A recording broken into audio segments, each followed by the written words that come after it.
नमस्कार. मी डॉक्टर पल्लवी प्रसाद. तुमच्या सगळ्यांचं स्वागत करते brain wise with doctor Pallavi प्रसादमध्ये पुन्हा एकदा. आजचा आपला जो विषय आहे ब्रेस्ट कॅन्सर, ह्याच्याविषयी आपण सविस्तर चर्चा करणार आहोत डॉक्टर शोना नाग मॅम यांच्याशी. मेडिकल ऑन्कोलॉजिस्ट आहेत आणि लीडिंग प्रॅक्टिशनर आहेत पुण्यात सह्याद्री आणि रुबी हॉल इथे. मॅमचं नाव गेल्या 15 ते 20 वर्षात खूप मेडिकल ऑन्कोलॉजीशी रिलेटेड आहे आणि काळजी घेतात म्हणून जास्त आहे.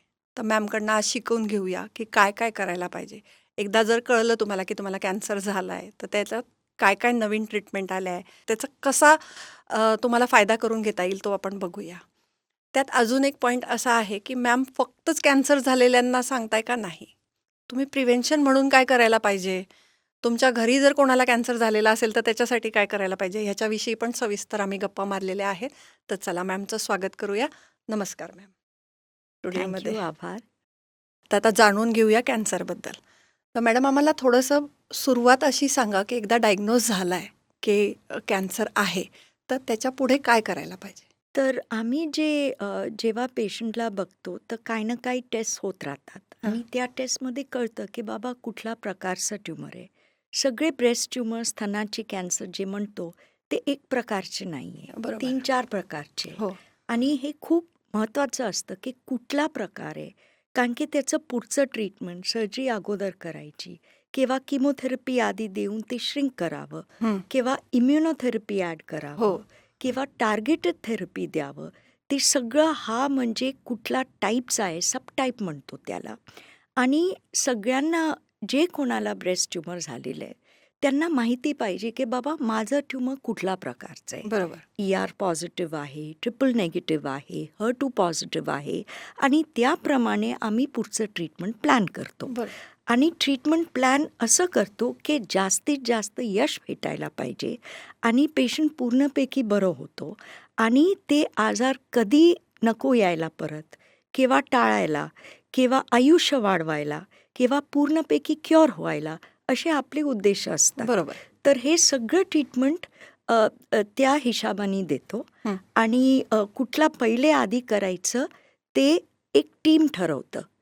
तर कॅन्सर आणि ब्रेस्ट कॅन्सरचं ट्रीटमेंट एक स्पेशलिस्ट करत नाही आहे. ह्याला पूर्ण टीम लागते. ब्रेस्ट सर्जन लागतं, मेडिकल ऑन्कॉलॉजिस्ट लागतं, रेडिओलॉजिस्ट लागतं, पॅथॉलॉजिस्ट लागतं आणि रेडिएशन ऑन्कॉलॉजिस्ट. आणि आम्ही ट्यूमर बॉर्डमध्ये बसून आम्ही ठरवतो की हा पेशंटसाठी कुठला मार्ग सर्वात चांगला आहे आणि जो मार्गमध्ये आपल्याला जास्तीत जास्त यश भेटेल. बरोबर मॅम. तर सगळ्यांना हे लक्षात आलंच असेल की वेगळे वेगळे प्रकार असतात आणि त्याला 5-6 जणांची टीम मिळून ठरवते की तुमची ट्रीटमेंट प्लॅन काय असायला पाहिजे. तर आता तुम्ही बोलता बोलता म्हटलं की ट्यूमर आणि ट्यूमर कुठल्या कुठल्या प्रकारचे असतात. तर त्यात आता विदाऊट सर्जरी किंवा सर्जरीच्या आधी आपण श्रिंक करू शकतो का आणि कशा प्रकारे. तर 10-15 वर्षापूर्वी आम्ही आधी सर्जरी करून टाकायचं आणि त्यानंतर आजार प्रिव्हेंट न परत येण्यासाठी आम्ही किमो किंवा हॉर्मोनल थेरपी किंवा रेडिएशन वापरत होते. आता थोडं विचार बदललेला आहे. बरोबर आहे. आणि वेस्टमध्ये म्हणजे अमेरिकेत किंवा युकेमध्ये, युरोपमध्ये ते सगळ्यांना जितकी लहान पण असू दे ट्यूमर 2 सेंटीमीटरचं, ते लोक आधी किमोथेरपी किंवा टार्गेटेड थेरपी किंवा इम्युनोथेरपी देतात. आणि आपल्या इथे हे जे विचार आहे थोडा वेळ लागलाय आपल्या इथे यायला देशात. पण आता खूप लोक म्हणजे ऐकतात आणि हा जे मार्ग आहे की आधी ट्रीटमेंट देणं, ट्यूमर श्रिंक करणं आणि मग ट्रीटमेंट किंवा सर्जरी करायची, ह्याचे खूप फायदा असतात. एक हे असतं की आपल्याला श्रिंकेज भेटतं आणि छाती स्तन आहे आम्ही वाचवू शकतो. बरोबर. हा खूप मोठा मुद्दा आहे की आपण खूप मोठा मुद्दा आहे, कारण की खूप स्त्रिया मला विचारतात मॅडम माझं म्हणजे बॉडीचा भाग आहे आणि मला सगळं म्हणजे काढावा लागेल का. तर खूप डिप्रेशन येतो बायकांना आणि खूप सॅडनेस वाटतो त्यांना. तर मी वाचवू शकते का स्तन, मी काही करायला तयार आहे. तर हा एक मार्ग आहे जिथे आम्ही ब्रेस्ट कॉन्झर्वेशन म्हणतो, तर आम्ही ब्रेस्ट वाचवू शकतो. दुसरा फायदा हे आहे की आपल्याला ड्रगचं रिस्पॉन्स कळतं की बाबा हा ड्रगला खूप म्हणजे सेन्सिटिव्ह आहे ते ट्यूमर आणि खूप चांगलं श्रिंकेज देतोय. तिसरं जे काही पेश्या तुटून रक्तवाहिनीमध्ये फिरत असेल बॉडीमध्ये, हं. ते मरून जातात. हां. तर जेव्हा सर्जन ऑपरेट करायला गेला तर पूर्ण स्टेराईल एन्व्हायरमेंट भेटतंय त्यांना, अच्छा. पूर्ण स्वच्छ एन्व्हायरमेंट हं. भेटते आणि इथे तिथे काय पेश्या पसरलेले नसतात. म्हणजे स्प्रेड होण्याचे चान्सेस कमी होतात खूप ह्याच्याने. खूप ओके. आणि असं पण सिद्ध झालेलं आहे की कधी कधी आम्ही एवढं इफेक्टिव्ह ट्रीटमेंट आहे आपल्याकडे, जे आम्ही आधी टार्गेटेड थेरपी म्हणजे ट्रॅस्टुसुमॅब, पर्टुसुमॅब, किमोथेरपी HER2 पॉझिटिव्ह ट्युमर्सला वापरतो आणि 60-70% कधी कधी जेव्हा आम्ही त्याच भाग काढतो त्याच्यात जिवंत ट्युमर भेटतच नाही, म्हणजे पूर्णपैकी निघून गेलंय ते. निघून गेलं. मग पेशंटचा प्रश्न असा असतो की मॅडम, सर्जरी करायची गरज होती का? हां. आत्तापर्यंत आम्ही इथे पोचलेलो नाहीये की आम्ही आधी प्रिडिक्ट करू शकतो बाबा की सर्जरी की लागेल की नाही. सर्जरी हां. लागेल की नाही. पण 5 वर्षानंतर कदाचित that will be the truth की Yes. सर्जरी अवॉइड करू शकणार. हं. पण आता सध्या सर्जरीची गरज आहे. आहे. पण मग पण स्प्रेड होण्याचे चान्सेस कमी आणि आहेत. हे जे पेशंट्समध्ये आपल्याला ट्युमर सापडत नाही ते लॉंग टर्म सर्वायव्हर म्हणतो, क्युअर अच्छा. म्हणतो त्याला. ओके. ठीक आहे. तर आता आपण बोलता बोलता इम्युनोथेरपी म्हणलो, हां. किमो म्हणलो, तर हे आपण कसं प्लॅन करतो? समजा आधी केले तर? तर म्हणून जे बायोप्सी आम्ही आधी करतो, मॅमोग्राफी करतो, CT स्कॅन किंवा पेट स्कॅन करतो, त्याच्यात कळतं बाबा फक्त ब्रेस्ट किंवा बगलात Axilla. हो. ट्युमर आहे हो. आणि ते बरं होण्यासारखं आहे हां. आणि टाईपवर डिपेंड आहे. ट्रिपल निगेटिव्ह टाईपमध्ये किमो आणि इम्युनो ओके. वापरलं जातं. ओके. HER2 पॉझिटिव्हमध्ये टार्गेटेड थेरपी आणि किमो वापरलं जातं. बरोबर. ER पॉझिटिव्हमध्ये फक्त किमोथेरपी वापरलं जातं. तर असे आम्ही हे ER-PR HER2 टेस्ट करणं खूप गरजेचं आहे ओके. ते बायोप्सीवर. ह्या टेस्ट बायोप्सीमध्ये कळतात. हो. ओके. आणि त्याला 2 दिवस लागतात ओके. रिपोर्ट्स यायला आणि हां. खूप लॅब्स पुण्यात स्टँडर्डाईज झालेले हो. आणि आपल्याला आता उत्तम रिपोर्ट्स रिपोर्ट्स भेटतात. मिळतात. तर बायोप्सीमध्ये ह्या ज्या 3 टेस्ट असतात त्याच्या रिपोर्टवरती आपण ठरवतो की की कुठला कुठल्या ट्रीटमेंट लागू प्रकारचे आणि ट्रीटमेंट सूट आपल्याला करणार सूट पेशंट. करणार आहे. हो. आता आपण समजा ट्रीटमेंट सुरू केली, किमो हां. झाली, हं. इम्युनोथेरपी झाली, रेडिएशन झालं, तर पेशंटचे प्रश्न असतात की आता हे किती दिवस मला करायला लागणार, त्याचे साईड इफेक्ट काय होणार, मी परत आधीसारखी माझी ताकद येणार की नाही येणार. हा खूप महत्त्वाचं तुम्ही विचारलं, कारण की आम्हाला काय वाटतंय, हां. ऑन्कॉलॉजिस्ट पेशंटला ट्रीट करते, ट्रीटमेंट खतम झालं म्हणजे हो. संपलं ट्रीटमेंट की आम्ही गोळ्यावर टाकतो आणि विसरून हो. जातो. नंतर प्रॉब्लेम्स काय आहे? त्यांचं नॉर्मल कधी कधी होणार, होणार? कितपर्यंत ते काम करू शकणार, जे आपलं रोजचं जीवन आहे, जीवन लाईफ आहे. आहे, हो. जीवनशैलीमध्ये काय बदल करावा लागेल का, हो. हे सगळे खूप खूप प्रश्न असतात. तर आम्ही युजली पेशंट बरोबर बसतो. 6 किंवा 7 महिन्यामध्ये सगळं ट्रीटमेंट संपतं. हो. किमोथेरपी, टार्गेटेड थेरपी, रेडिएशन आणि सर्जरी. बरोबर. ऑलराईट. कधी कधी HER2 पॉझिटिव्हमध्ये 1 वर्षभर ते टार्गेटेड थेरपी देतो. हो. इम्युनोथेरपीमध्ये 1 वर्षभर कंटिन्यू करतो, हो. पण नंतर संपते. हो. हॉर्मोनल थेरपी गोळ्या असतात, ओरल असतात, ते 5 वर्ष किंवा 10 वर्षासाठी देतो. ओके. पण त्याच्यातलं पण साईड इफेक्ट्स असतात. आज मी एक पेशंटला भेटले हां. आणि तिने सांगितलं, मॅम तुम्ही मला गोळ्या देतात पण सगळे सांधे दुखतात हो. आणि मी काही काम करू शकत नाही. मग मी बसले तिच्याबरोबर, समजावून घेतलं आणि जे हॉर्मोनल थेरपी होतं ते बदलून घेतलं. हां. तर हे खूप महत्त्वाचं आहे की रेग्युलर फॉलोअप पाहिजे फॉलोअप आपलं. करणे किंवा जेही छोटे-मोठं होतंय ते तुमच्याशी डिस्कस करायला पाहिजे. Of course, of course. हां. तर की आता 1 वर्ष झालं हां. त्यांनी सगळं प्रॉपर केलं आणि ते हो. थोडे नॉर्मल्सीमध्ये आले. हां. थोड्या जॉबला हां. जायला लागले, ऑफकोर्स, थोडं ताकद वगैरे ऑफकोर्स, वाटायला लागले. ऑफकोर्स. त्यांनी काय लाईफस्टाईल अडॉप्ट करायला पाहिजे? तर मेन थिंग आहे डाएट आणि वेट कंट्रोल. आता किती सांगून सांगून मी थाकले, कारण की आपले जे बायका आहे ते खूप भेतात हो. आणि त्यांना असं वाटते बाबा एकदा कॅन्सर झालं की सगळं संपलं. हो. तसं नाही आहे. हां. आपल्याला देवानी एक नवीन चान्स दिले, बरोबर. सेकंड लाईफ आहे तुमचं. हो. आता तुम्हाला थोडं बदल आणावा लागेल तुमचं रुटीनमध्ये. हं. आणि हे पण सिद्ध झालेलं आहे की जे लोकांचं वेट नॉर्मल BMI मध्ये असेल आणि तुम्ही ओव्हरवेट असलं तर तुम्ही 5-10 किलो कमी केलं की तुम्ही तुमचे आजारची परत येण्याची चान्सेस पण कमी कमी होतात. होतात. आणि हे व्यायामनी करू शकतो हो. किंवा डाएट डाएट मेन. नाही करू शकत.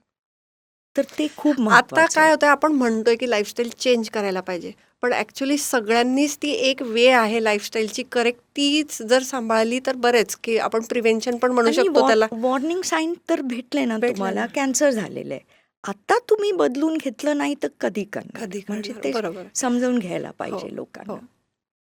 थोडं डाएटविषयी, की आता समजा त्यांनी काय डाएट थोडासा केमोथेरपी सुरू असताना, रेडिओथेरपी सुरू असताना किंवा कुठली पण ट्रीटमेंट सुरू असताना त्यांनी थोडा काय डाएटवर लक्ष द्यायला पाहिजे? हा खूप महत्त्वाचा प्रश्न आहे. तर 2 प्रकारचे डाएट असतात. तर एक जे डाएट आहे, जेव्हा ट्रीटमेंट चालू असताना आपल्याला काहीतरी चेंजेस करावा लागते आणि काय पथ्ये पाळायचे. तर मी नॉर्मली पेशंट्सला काय सांगते, जे पाणी असेल ते फिल्टर पाणी किंवा उकळून घ्या तुम्ही. हं. कारण की त्याच्यात इतकी इन्फेक्शन होऊ शकते, तर आपल्याला काळजी घ्यावी लागते. तर दुसरी गोष्ट, जे फळे असतात हं. ते साल काढूनच खायचे. हां. कारण की तुम्ही द्राक्ष खाल्लं, ते तुम्ही साल काढू शकत नाही आणि द्राक्षामध्ये इन्फेक्शन असू शकतो, पेस्टिसाइड्स असतात, तर त्याच्यात खूप नुकसान होतो. हां. जे काय फळं असेल, समजा सफरचंद आहे, हो. ॲपल आहे, हां. तर एक स्वच्छ सुरी घ्यायची, साल काढून घ्यायचं लवकर हां. आणि लगेच खाऊन लगेच टाकायचं. खायचं. कापलं आणि कापलं सोललं आणि की लगेच खा. संपवून टाका, बरोबर. ठेवू नका. हां. जे भाज्या असतात ते फ्रेश असायला पाहिजे. हं. तुम्ही सकाळची भाजी रात्री खाणार हे चालणार नाही. आपल्याला 2 वेळा करावा लागेल. हो. पोळ्या पण फ्रेश खावा लागेल. नॉन-व्हेज तुम्ही 1 दिवस फ्रिजमध्ये ठेवू शकता. बाहेरचं जेवण अव्हॉइड करा. हं. इस्पेशली जे आपले वडापाव, भेलपुरी असं अव्हॉइड करा. हो. घरी बनवा सगळं. बेकरीचे आयटम्स अलाउड आहे. टेट्रा पॅक म्हणजे ज्युसेस आहे किंवा स्टेराईल कंटेनरमध्ये असेल ते तुम्ही खाऊ शकते. ओके. ड्राय फ्रूट तुम्ही चांगल्या ठिकाणी आणा आणि खावा. हं. लाडू घरी बनवा. हं. तर this is the kind of advice मी ॲडव्हाइस देते देते. पेशंट्सला. कारण ऑलरेडी वीकनेस असतो हो. त्यांना, आणखीन काही इन्फेक्शन झाले तर ते कॉम्प्लिकेशन्स वाढतात. कॉम्प्लिकेशन होतो. पण एकदा ट्रीटमेंट संपलं ना, हां. की काही रिस्ट्रिक्शन्स पथ्ये नसतात. मग पेशंट सगळं काय काय खायला लागतात आणि परत ते अनहेल्दी डाएटवर हे होतं. सुरू करतात. हं. आणि आम्ही खूप सांगतो त्यांना की थोडं कॅलरी कंट्रोल पाहिजे, प्रोटीन जास्त पाहिजे आणि कार्बोहायड्रेट कमी पाहिजे. आता आपलं इंडियन जेवणमध्ये कबूल आहे, खूप गरम आहे इंडियामध्ये, हं. म्हणून आम्ही पोळी आणि भात जास्त खातो. हो. वेस्टमध्ये काय इतकी थंड असतं तिथे, तर जितकी त्यांनी कार्ब्स खाल्लं ना, तर ते डायजेस्ट होऊन कॅलरीज जातं. डायजेस्ट होऊन जातात. हं. आपल्या इथे ते डायजेस्ट नाही. होत नाही. आणि तुम्ही कार्ब जास्त खातलं, पोळी, भात, तर ते फॅट म्हणून स्टोअर होतं बॉडीमध्ये. तर थोडं प्रोटीन वाढवा. मिल्क प्रॉडक्ट्स घ्या, पनीर घ्या, नॉनव्हेजमध्ये फिश जास्त खा, अंडीचे जे पांढरं असतं ते White. 2 आणि 1 योक हं. असं खा. तर आणि जे मिलेट्स असतात, हो. आता नाचणी आहे, हो. ज्वार आहे आणि राजगिरा, हो. तर त्याची पोळ्या बनवा. बरोबर. You know, so change the way you eat. आणि जे प्रिव्हेन्शन डाएट असतं, जे आम्ही लोकांना खूप लोक मला विचारतात, मला तर कॅन्सर झालं नाही आहे, पण मी काय खाऊ? हं. तर जे फ्रूट्स आणि व्हेजिटेबल्स नारंगी किंवा पिवळे किंवा लाल रंगाचे असले हं. तर ते जास्त खा. अच्छा. त्याच्यात बीटा कॅरोटीन म्हणून अँटीऑक्सिडंट आहे हो, बरोबर. आणि हा कॅन्सर प्रिव्हेंट करतो. ओके. आता आपलं डाएटमध्ये ऑलरेडी हळद खूप आहे, हो. ते पण अँटी कॅन्सर ड्रग. ओके. आणि लोक अक्षरशः हळदचे टॅबलेट्स खातात. हो. बऱ्यापैकी हळदीचा आपल्याकडे कुरकुमिन, वापरतो. हो. हां, आणि हे गरम टॅबलेट पाण्यात किंवा दुधात हळद घालून प्यायची सर्वात सवय. चांगलं टू सगळ्यात टेक छान. दॅट उत्तम आहे. Natural okay. हळद. मग अजून एक गोष्ट, जे आपलं फुलकोबी हो. किंवा कोबी हं. किंवा ब्रॉकली हां. असे भाज्यामध्ये फळभाज्या. पण खूप चांगले अँटीऑक्सिडंट्स अच्छा. असतात, ग्रेट. अँटी कॅन्सर हां, सबस्टन्सेस. तर हे जास्त खा. कारण मिथ आहे की फक्त ग्रीन व्हेजिटेबल नाही, पण तसं नाही. काय तसं नाहीये. काय. Coloured vegetables are good. आणि आम्ही फ्राय म्हणजे कमी खायचं हो. तळलेलं. कळलं. आणि तुम्ही थोडं ऑलिव्ह ऑइलनी असं तुम्ही हे त्याला परतून शिजवलं. घेऊ शकतो. हां. हो, आणि थोडं मीठ, काली मिरी, मसाले जे पाहिजे तुम्हाला ते खायला पाहिजे. खूपच थोडक्यात एकदम छान डाएट सांगितला आणि म्हणजे खूपच उपयुक्त आहे की आणि खूप काही स्पेशल डाएट, खूप फॉरेन फूड किंवा खूप काही वेगळं बाजारातून आणायची पण गरज नाही आहे. नाही. फक्त तुम्ही जे सांगितल्या त्या छोट्या-छोट्या टिप्स जरी पाळल्या तरी खूप होणार आहे. आणि मॅम काय आहे ना, हां. आजकाल खूप हे फॅशन झालेलं आहे. हो. पिझ्झा, हो. पास्ता. हं. पण आपले जे बॉडीज आहे ना, इंडियन बॉडीज, एशियन बॉडीज, ते हे सगळं डायजेस्ट नाही म्हणजे करू डायजेस्ट शकत. करू शकत नाही. जे तुम्ही लहानपणी खाल्ले, येस. तेच तुम्हाला आता कंटिन्यू करायला करायला पाहिजे. पाहिजे. बरोबर आहे. मी नाही सांगत की कधी खायचं नाही. हां. आठवड्यात एकदा तुम्ही खाऊ शकता तेवढ्यापुरतं चवीपुरतं खाऊ शकतो. आणि मजा करू शकता. वन चीट मील अलाव होऊ हो. शकते. पण रोज नाही खायचं रोज आहे नाही आपल्याला. खायला पाहिजे. बरोबर आहे. तर खूप महत्त्वाची टिप होती. तर तुम्हाला नक्कीच याचा फायदा होईल. तर आता अजून एक प्रश्न असा विचारते, की आता नवीन काय आलंय मॅम? सारखं कारण सतत नवीन-नवीन काही ना काही येत असतं ट्रीटमेंटमध्ये. मशिनरी येत असतात. तर आपल्याकडे ब्रेस्ट कॅन्सरसाठी काय-काय नवीन टेक्नॉलॉजी आलेल्या अरे आहेत? खूप काय आलेलं आहे आणि सर्जरीमध्ये पण नवीन टेक्निक्स आलेले. रेडिएशनमध्ये पण खूप नवीन मशीन्स आणि जे आम्ही 15 दिवसात रेडिएशन देत होतं ते आता आम्ही 5 दिवसामध्ये अरे वाह! संपवू शकतो. मेडिकलमध्ये मी सांगू शकते तुम्हाला की खूप काय काय नवीन आलेलं आहे. तर हे जे जसं वॅक्सिनमध्ये, कोरोना हं, वॅक्सिनमध्ये हं. आम्ही अँटीबॉडी देतो. हो, त्याचा आकार असं असतं. हो. तर असे अँटीबॉडीज HER2 पॉझिटिव्ह डिझीजमध्ये वापरलं जातं अच्छा. आणि हे अँटीबॉडीज फक्त त्या पेशियावर काम करते जे कॅन्सरचे कॅन्सरचे पेशी पेशंट आहे. आहे. अरे वाह! म्हणून त्याला टार्गेटेड थेरपी म्हणतो. ओके. आणि गोळ्या पण तयार झाले हे कॅन्सर पेशियाविरुद्ध. हं. तर काय असतात का इतकी पुढे गेलेले ते जिनॉमिक टेस्टिंग म्हणतो. हो. तर जे टिश्यू आम्ही काढलं होतं आधी, बायोप्सी केली होती किंवा सॅम्पल काढलं होतं, त्याच्यात जसं मी सांगितलं ER-PR HER2 करत होतो. आजकाल आम्ही याच्यावर जेनेटिक किंवा जिनॉमिक टेस्ट करतो. एक जिनॉमिक टेस्ट आता असं आहे ब्रेस्ट कॅन्सरमध्ये, जिथे आम्ही किमो अवॉइड करू शकतो. अरे वाह! एवढं इन्फॉर्मेशन भेटतो अरे आपल्याला. वाह! आता हे बाहेरगावचं टेस्ट आहे. हं. खूपच महाग आहे हां. आणि ते 15 ते 20 दिवस लागतात रिपोर्ट्स यायला. साधारण काय चार्जेस असतील मॅडम? 2.5 लाखाचा अच्छा. चार्ज आहे. हां. पण आता इंडियामध्ये पण हे टेस्ट आम्ही तयार केले. अरे वाह! त्याचा कॉस्ट 50,000 वाह! आहे आणि सिमिलर इन्फॉर्मेशन भेटते. हं. आणि जे पेशंट्सला लहान ट्युमर्स आहे आणि ऑन्कॉलॉजिस्टला कळत नाही, बॉर्डर लाईन आहे म्हणजे किमो द्यायचे की हं. नाही द्यायचे. हं. तर हा याच्यात सिद्ध होतो. बाबा क्लिअर कट होतो हं. की देऊन फायदा आहे की फायदा नाही आहे. अरे वाह! तर तसं झालेलं आहे. हं. अजून एक जेनेटिक टेस्टमध्ये आम्ही जीन सिक्वेन्सिंग करतो हं. ते ट्युमरवर हं. आणि त्याच्यावर आम्ही नवीन नवीन टार्गेट शोधतो. म्हणजे काय? म्हणजे एका ट्युमरमध्ये एक ड्रायव्हर असेल. हं. ते ड्रायव्हरमुळे ते गाठ आणि ट्युमरला वाढ भेटते हं. आणि तो पसरू शकते पूर्ण हं. बॉडीमध्ये. हं. तर ते ड्रायव्हर आयडेंटिफाय करायला, पकडायला आपल्याला हे जीन टेस्ट, जीन सिक्वेन्सिंग करतो आणि डायरेक्ट ड्रायव्हरवर ट्रीटमेंट तयार ट्रीटमेंट तयार करून करतो म्हणजे तो त्यांना नाश स्प्रेड नाही करतो. करत होता. हो. अरे वाह! खूपच तो डिटेलिंग आहे हे. खूपच म्हणजे पुढे गेलेलं आहे हे. हो, हो. तर कधी-कधी काय होतं स्टेज 4मध्ये येते आपलं पेशंट आणि काही ट्रीटमेंट ऑप्शन्स नसतात. नसते. तर आम्ही हे जीन सिक्वेन्सिंग करतो. हं. त्यावेळी बाबा हा म्युटेशन आहे, ते म्युटेशन आहे आणि त्याच्यावर आता नवीन युजुअली ओरल गोळ्या निघाल्या. अरे वाह! म्हणजे म्हणजे गोळ्या निघाल्या. खूप जास्त टार्गेटेड कॉम्प्लिकेटेड थेरपीज. पण ते हे नाहीये. करेक्ट. सो हां. खूप पुढे गेलेलं आहे. आणि दुसरं मला सांगायचं होतं की तुम्ही मागच्या वेळी विचारलं होतं हं. की इम्युनोथेरपी. Yes, yes ma'am. आता इम्युनोथेरपी काय आहे? इम्युनोथेरपी हा ट्रीटमेंट आहे. ऑलरेडी आपले कॅन्सर सेल्स बॉडीमध्ये आहे. हं. आता TB विरुद्ध किंवा व्हायरल इन्फेक्शन, कोरोना विरुद्ध आपले ऑलरेडी नॉर्मल इम्युनिटीचे सेल्स असतात. त्याला T सेल्स म्हणतो. हो. T cells. हो. ट्युमर इतकी हुशार आहे की ते T सेल्सला दाबून घेतं. हं. त्यांना डिॲक्टिवेट करतं की आपले जे बॉडीचे T सेल्स आहे जे त्याच्या विरुद्ध काम करू शकत ते पॅरालाइज होऊन जातात, झोपून जातात. हं.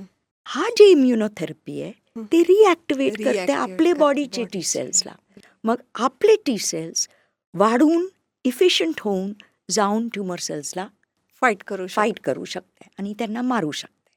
तर हा इम्युनोथेरपीचा प्रकार आहे आणि इंडियामध्ये फ्रीली अवेलेबल आहे. अरे वा. आणि नवीन नवीन आधी खूपच महाग होता. वर्षाचं ट्रीटमेंट 30-40 लाख. अरे बाप. आता वर्षाचं तुम्ही स्कीमवर 8.5 लाख. अच्छा. म्हणजे पूर्ण वर्षाचं तुम्हाला 14 किंवा 15 डोसेस भेटू शकते. भेटू शकतात. तर Great. खूप आणि प्रोग्रेस ह्या झालेला आता आहे. तुम्ही ज्या थेरपी सांगितल्या हो, सिक्वेन्सिंग, जीन. जीन हां, सिक्वेन्सिंग, त्याच्या हां. आधी gene sequencing, genomic testing. Genomic हां, टेस्टिंग हां, आणि इम्युनोथेरपी. हां. तर ह्याला स्टेजेस असतात का, की ह्या स्टेजच्या पेशंटला करू शकतो, त्या स्टेजच्या पेशंटला करू तर शकतो? जिनोमिक टेस्टिंग युजली आम्ही स्टेज 1 हां. किंवा स्टेज 2 मध्ये करतो. हं.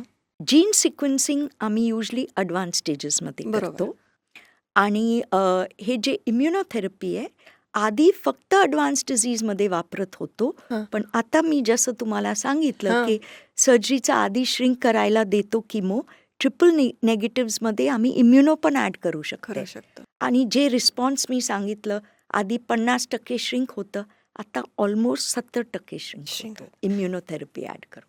खूपच छान आहे हे नवीन आलेलं आणि अजून नवीन नवीन येतच राहणार Yes, आहे of आणि course, त्याचा आपल्याला of फायदा course. होतच राहणार आहे. पण आपलं पण कर्तव्य की आपण डाएट, एक्सरसाइज आणि थोडंसं आपल्या साईडनी करायलाच पाहिजे. आणि सर्वात महत्त्वाची गोष्ट आहे की प्रिव्हेन्शन हं. हा म्हणजे ह्याच्यावर आपल्याला फोकस फोकस करायला करायला पाहिजे. पाहिजे. हे सगळे ट्रीटमेंट्स बाजूला, हां. पण जर आजार झालंच नाही झालंच ना नाही तर कशाला? तर प्रश्नच नाही हां. एवढं म्हणजे हो. करायला. हो. तर आपल्या देशात अवेअरनेस खूप कमी आहे कमी. मॅम. लोक मॅमोला येत नाही, लोक ब्रेस्ट एक्झाम करत नाही, सेल्फ ब्रेस्ट एक्झाम. हां. ही खूप म्हणजे सोपी गोष्ट आहे. सोप्या गोष्टी सोप्या. करत. आणि ते गुगलवरती भेटेल, how do I do a self breast exam, किंवा दरवर्षी गायनॅककडे जाऊन ब्रेस्ट एक्झाम करून घ्या. मॅमोग्राफी 40-45 नंतर दरवर्षी सुरू दरवर्षी करा. करायला पाहिजे. आणि जास्त महाग पण नाही आहे आणि शहरामध्ये उपलब्ध आहे नाही, टेक्नॉलॉजी. आता गावाकडे पण बऱ्यापैकी Of आहे, course, of सगळीकडेच course. आहे आणि गव्हर्नमेंट फक्त- पण त्याच्याशी रिलेटेड भरपूर काम करतच आहे. आणि अजून करावं लागेल कारण हां. की आपल्या इथे आपलं जे पॉप्युलेशन आहे एवढं मोठं आहे, तर सगळ्यांना कसं स्क्रीनिंग करायला. बाहेर देशात सगळ्यांना स्क्रीनिंग प्रोग्राम असतं आणि त्यांचं हेल्थ इन्शुरन्स रिन्यू होत नाही जोपर्यंत त्यांनी हा एक स्क्रीनिंग अजून नाही एक केलंय. मुद्दा मॅडम सांगतायत की हेल्थ इन्शुरन्स पण सगळ्यांचा असलाच पाहिजे. हो, आणि त्याचं एक कंडिशन असायला पाहिजे बाबा की तुम्ही तुमचं सगळं टेस्ट करून टेस्ट घ्या. करून घ्या. नॉर्मल असेल तरच आम्ही तुम्हाला देऊ. इन्शुअर करू. बरोबर आहे. अजून एक प्रश्न माझा असा आहे की काय कधी कधी जेनेटिकली लोकांना ब्रेस्ट कॅन्सर होतो, तर काही टेस्ट आहेत का जे आपण प्रिव्हेन्शन म्हणून, किंवा की आईला झालाय तर त्या मुलींनी करायला पाहिजे, किंवा आजीला झालाय तर मुलींनी करायला पाहिजे, त्याच्यासाठी काय आहे खूप का? आहे. तर हां. हे जीन सिक्वेन्सिंग बद्दल मी सांगितलं हां. तुम्हाला, तेच टेस्ट आहे. हां. आणि जीन सिक्वेन्सिंग करून आपल्याला अनुवांशिक आहे की नाही हं. हे माहिती पडतं. तर ते आपण कोणालाही सजेस्ट करू शकतो का की नाही. नाही? हां. सो युजली जेव्हा पेशंट येतो, हं. पेशंटचं वय बघून, पेशंटचे किती नातेवाईकांना झालाय. कॅन्सर झालेला आहे, कुठल्या प्रकारचा झालेला आहे, आणि नातेतलं काय, चुलत भाऊ, चुलत बहीण, आई, आजोबा, असं सगळं आम्ही हिस्ट्री डिटेलमध्ये घेतो. मग ट्युमर कुठे आहे, ब्रेस्टमध्ये आहे, ओव्हरीमध्ये आहे, मग आपल्याला आयडिया भेटतं बाबा हे अनुवंशिक असू शकतो. बरोबर. ह्याचे गाईडलाईन्स असतात. हं. ते गाईडलाईन्स फॉलो करून आम्ही टेस्टिंग ॲडवाईस करतो. तर ह्याला आपण पेशंटला आधी करतो, Counseling नॉर्मल खूप इंडिव्हिज्युअल गरजेचं आहे. खूप प्री टेस्ट काउन्सिलिंग म्हणतो. हं. मग जीन सिक्वेन्सिंगला ब्लड सॅम्पल असतं, 3 ml पाठवायचं असतं. हं. ते युजली लॅबला जातो. लॅब्स नवी मुंबईला असतात, बँगलोरला फार चांगले लॅब्स आहेत. हं. तर चांगलं लॅब शोधून तिथे पाठवायला पाहिजे. महिनाभर लागतं टेस्टला, हं. कारण की मोठा टेस्ट आहे. बरोबर. आणि रिझल्ट्स येतात. असं आमचं एक स्टडी आता झालेलं आहे आणि आम्ही पब्लिश पण करणार आहोत की 300 महिलांना ज्यांना ब्रेस्ट कॅन्सर होते, आम्ही फॅमिली हिस्ट्री बघितलं नाही, एज बघितलं नाही, स्टेज बघितलं नाही, सगळ्यांना जेनेटिक टेस्ट जीन सिक्वेन्सिंग केलं. हां. 300 मध्ये असं आपल्याला माहिती पडलं की बाबा 8 किंवा 9% अनुवंशिक कॅन्सर आहे. This is not a small number. Small ना, it's not. आणि ट्रिपल नेगेटिव्ह टाईपमध्ये अच्छा. जसं मी सांगितलं हं. 14.8% अच्छा. म्हणजे ऑलमोस्ट 15% 15%. ला जीन ॲबनॉर्मल होतं. हो. ER पॉझिटिव्हमध्ये 6%, HER2 पॉझिटिव्हमध्ये 2%. मग जितकी म्हणजे 50 खाली वय होतं त्यांना जास्त प्रॉब्लेम, फॅमिली हिस्ट्री स्ट्रॉंग होतं त्यांना जास्त प्रॉब्लेम. आणि बऱ्याचदा असं पण आजकाल दिसतंय की ज्यांना फॅमिली हिस्ट्री नाहीये हा पण त्यांना पण बऱ्याच तुम्ही म्हणताय तसं ट्रिपल नेगेटिव्ह सगळ्यांमध्ये करायला पाहिजे. ओके. आणि म्हणजे ट्रिपल निगेटिव्ह आले की सगळ्यांचा 80 वर्षाची आजी असू दे त्यांना पण टेस्ट करायला पाहिजे. आता लहान मुलींना पण दिसतंय बऱ्यापैकी. हो. तर त्यांना पण आपण या सगळ्याच ट्रीटमेंट. आता ब्रेस्ट कॅन्सरचं एज खूप कमी झालंय इंडियामध्ये. आधी आम्ही 50-60 बघायचं, आता 30-40. आणि आता मॅरिड झाले किंवा अनमॅरिड आहे, प्रोफेशनल आहे, 2 लहान मुले, खूप प्रॉब्लेम्स होतात. सोशल इश्यू खूप आहेत. तर त्यांनी सगळं रेग्युलर चेकअप करत राहणे, मॅडमनी सांगितलं तसा डाएटवरती लक्ष देणे, प्रिव्हेन्शनच्या गोष्टींवर लक्ष देणे, सेल्फ ब्रेस्ट एक्झामिनेशनचे व्हिडिओज आहे ते शिकून घ्यायला पाहिजे. आणि मॅडमला भेटलं पाहिजे. मेनली काहीही प्रॉब्लेम असला तुमचा फॉलोअप तुम्ही रेग्युलर घेतला पाहिजे. नवीन टेक्नॉलॉजी आल्या त्यांच्याबद्दल माहिती करून घेतली पाहिजे. अशा अनेक गोष्टींविषयी मॅडमने आपल्याला खूप छान मार्गदर्शन केलेलं आहे. अजून काही आपल्याला त्यांना भेटायचं असेल आणि अजून नवीन नवीन विषयावर चर्चा करायची असेल तर आपण त्यांना परत नक्की बोलवू.